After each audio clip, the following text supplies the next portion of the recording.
దేవునికి ఇష్టమైనది ఏమిటనంటే మన కళ్ళ గుండా వస్తున్నటువంటి కన్నీరు. చెప్పండి ఒకసారి, ఏమిటంట? మన కళ్ళ నుండి వస్తున్నటువంటి కన్నీరు. ఎందుకు కన్నీరు దేవునికి ఇష్టమనంటే, ఈ లోకంలో దేన్నైనా కల్తీతో కలిపేయచ్చు, కానీ కన్నీటిని కలపగలమా? చెప్పాలి, కలపగలమా?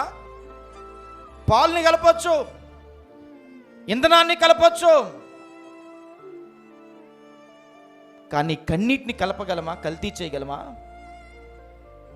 చేయగలమా? చేయలేం. కల్తీ లేనిది కన్నీరు. కష్టాల గుండా కళ్ళల నుంచి నీకు తెలియకుండానే తేలికగా జారిపోయేది కన్నీరు. కన్నీటి విలువ తెలిసినది మన దేవునికొక్కడికే. హల్లెలూయా. అందుకే దావీదు అంటున్నాడు, ఇదిగో నాయనా, నేను తిరిగిన ప్రతి స్థలములో నీకు తెలుసు, నేను భయముతో పారిపోయిన ప్రతి స్థలము నీకు తెలుసు.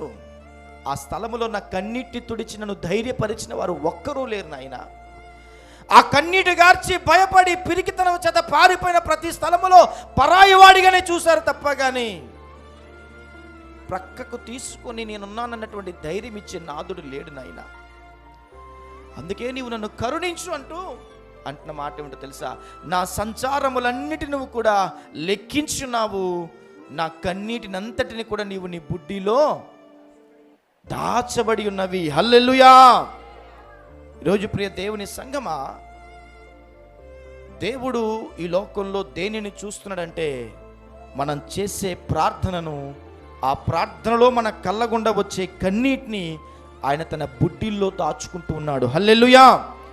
దాచుకోవడం అంటే జ్ఞాపకము చేసుకోవడం. చెప్పండి ఒకసారి.